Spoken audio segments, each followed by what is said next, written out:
Hello everyone, welcome to another video from student species. आज का मेरा टॉपिक है विचरेरिया बैनक्रॉफ्टी। इस टॉपिक के अंदर में हम introduction, systematic position, structure of adult form, structure of larval form और उसके लाइफ साइकिल के बारे में पढ़ेंगे। तो चलिए शुरू करते हैं आज का टॉपिक। विचरेरिया बैनक्रॉफ्टी एक फाइलेरियल नेमेटोड है जिसे फाइलेरियल वर्म भी कहते हैं। ये एक इंडोपैरासाइटिक ऑर्गेनिज्म है और इसकी वजह से विसेरल फाइलेरियासिस कॉज होता है जिसे एलिफेंटियासिस भी कहते हैं। सबसे पहले इसे विचरर और बैनक्रॉफ्ट ने डिस्कवर किया था। विचरर ने लार्वल फॉर्म का डिस्कवरी किया था और बैनक्रॉफ्ट ने अडल्ट फीमेल फॉर्म का डिस्कवरी किया था। ये पैरासाइट वाइडली डिस्ट्रीब्यूटेड होते हैं पर पोलर रीजन में ये एब्सेंट रहते हैं। फॉलोइंग कंट्रीज में कॉमनली ये पैरासाइट पाया जाता है जैसे कि India, Japan, China, America, Africa और अरेबियन कंट्रीज। इस पैरासाइट का जो रिसाइडिंग पोजीशन है वो ब्लड और लिम्फ नोड्स है। अडल्ट फॉर्म लिम्फ नोड्स में कॉइल्ड फॉर्म में प्रेजेंट रहेगा और लार्वल फॉर्म ब्लड सर्कुलेशन में प्रेजेंट रहेगा। ये डायजेनेटिक इंडोपैरासाइट है और ये अपना लाइफ साइकिल 2 होस्ट में कंप्लीट करता है। सबसे पहला है डेफिनेटिव होस्ट जो कि मैन है और दूसरा है इंटरमीडिएट होस्ट जो कि फीमेल क्यूलिक्स मॉस्किटो है। ये अपने आप को अडल्ट और लार्वल फॉर्म में प्रेजेंट करता है।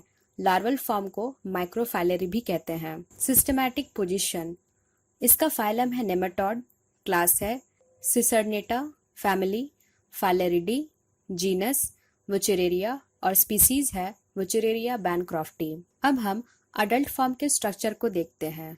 अडल्ट फॉर्म लॉन्ग, थिन और सिलेंड्रिकल शेप में प्रेजेंट रहता है और इसके बॉडी का कलर क्रीमी वाइट होता है जो कि ट्रांसपेरेंट इन नेचर होता है। अगर दोनों ही इंडिविजुअल में हम देखें तो एंटीरियर हेड रीजन जो होता है वो ब्लंट होता है और पोस्टीरियर टेल पार्ट पॉइंटेड रहता है।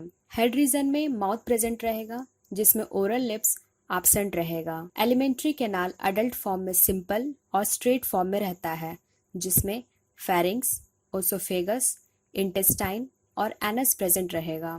नर्व रिंग ओसोफेगस के बाद प्रेजेंट रहता है। फीमेल वर्म मेल वर्म से थिकर और लॉन्गर होती है और इसका size 65 to 100 millimetre in length और 0.25 मिलीमीटर इन डायमीटर में रेंज करता है। ओवरी और यूट्रस बॉडी के मिडिल पार्ट में प्रेजेंट रहेगा। फीमेल के posterior tail region slightly straight होता है जिसमें एनस प्रेजेंट रहेगा। बॉडी के वेंट्रल पोजीशन में जेनाइटल पोर या फिर वल्वा वो प्रेजेंट रहता है। गोनोपोर नर्व रिंग के सामने ही सिचुएटेड रहेगा और एनस के सामने एनल मसल्स प्रेजेंट रहता है।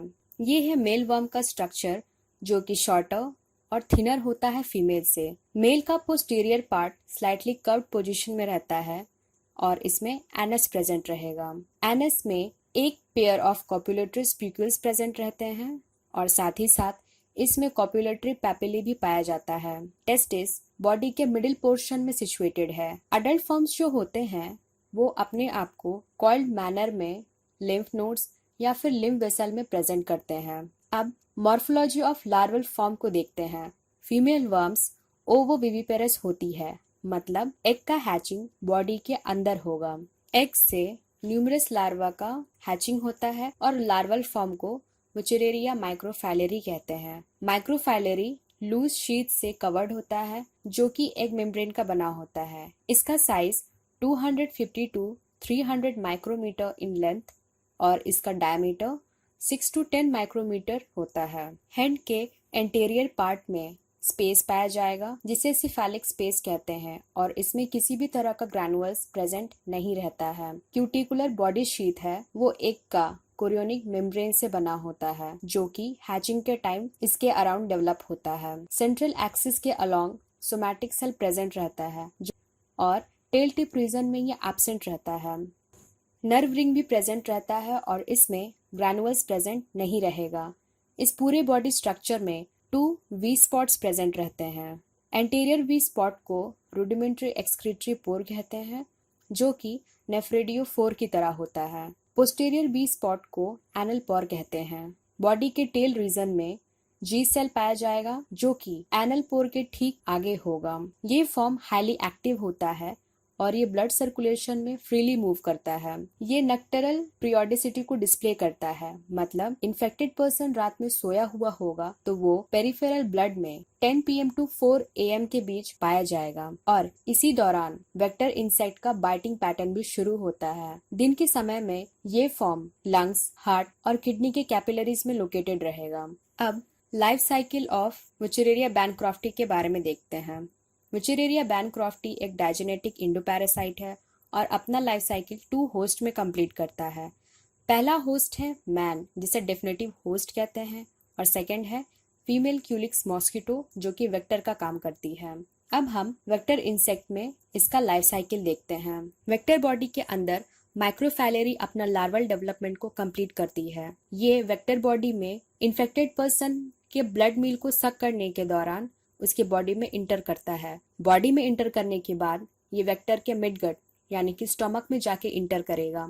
2 से 6 घंटे के बाद माइक्रोफैलेरी अपना क्यूटिकुलर शीथ को लूज कर देता है और ये स्टमक से थोरैसिक मसल की तरफ माइग्रेट करता है विद इन 4 to 7 आवर्स। 2 दिन के अंदर ये अपना पहला ट्रांसफॉर्मेशन शो करता है और अपने आप को फर्स्ट स्टेज लार्वा में कन्वर्ट करता है, जिसे L1 से डिनोट किया गया है। ये एक सॉसेज शेप्ड स्ट्रक्चर है और इसका साइज 150 to 250 माइक्रोमीटर से 10 to 15 माइक्रोमीटर में रेंज करता है। पहले वीक में ही ये अपना सेकेंड ट्रांसफॉर्मेशन शो करता है और अपने आप को सेकेंड स्टेज लार्वा में कन्वर्ट करता है, जिसे L2 से डिनोट किया गया है। इसका size 250 to 300 micrometer into 15 to 30 micrometer में रेंज करेगा। सेकेंड वीक में ही यह अपना थर्ड ट्रांसफॉर्मेशन डिस्प्ले करेगा और अपने आप को थर्ड और इन्फेक्टिव स्टेज लार्वा में कन्वर्ट कर लेता है, जिसे L3I से डिनोट किया गया है।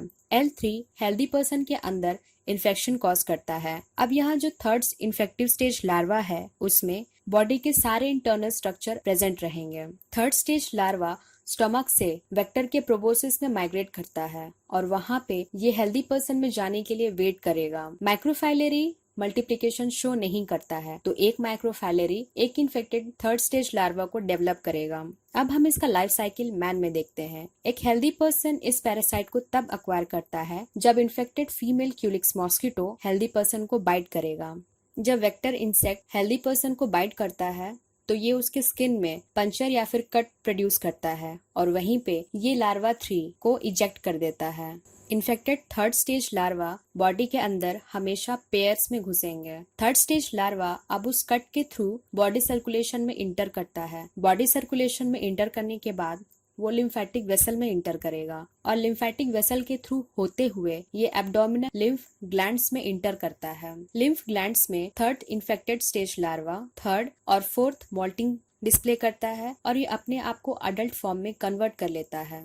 अडल्ट फॉर्म को सेक्सुअल मैच्योरिटी अटेन करने के लिए लगभग 6 मंथ्स चाहिए और उसके बाद ये मेटिंग करना शुरू करते हैं। फीमेल वर्म्स ओवोविविपेरस होती है और ये एक दिन में 50,000 माइक्रोफैलेरी को जन्म दे सकती है। ये माइक्रोफैलेरी ब्लड सर्कुलेशन में कैपिलरीज और डक्ट्स के थ्रू माइग्रेट करते हैं। अब होस्ट बॉडी के अंदर माइक्रोफैलेरी प्रेजेंट है और हम जानते हैं कि माइक्रोफैलेरी नक्टर्नल पीरियोडिसिटी डिस्प्ले करता है। तो अब जब female Culex mosquito infected person को बाइट करेगी तो माइक्रोफैलेरी वेक्टर बॉडी के अंदर इंटर करेगा और फिर से माइक्रोफैलेरी वेक्टर बॉडी के अंदर अपना लार्वल डेवलपमेंट को कंप्लीट करता है। तो चलिए इसे एक बार हम कंप्लीट डायग्राम से समझते हैं। यहाँ पे female Culex mosquito healthy person को बाइट कर रही है और इन्फेक्टिव थर्ड स्टेज लार्वा को उसके स्किन पे इजेक्ट कर देती है। पंचर या कट के through third stage larva host body के अंदर ब्लड सर्कुलेशन में जाता है और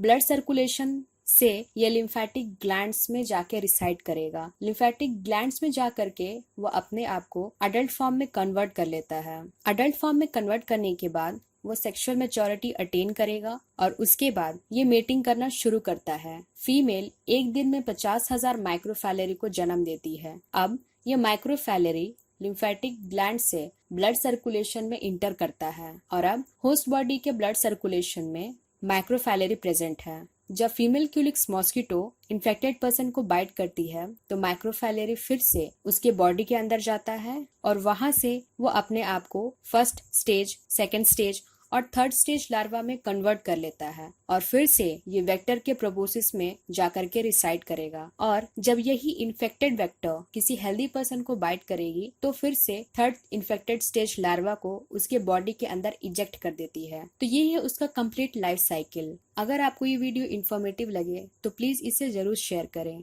and thank you for watching my video.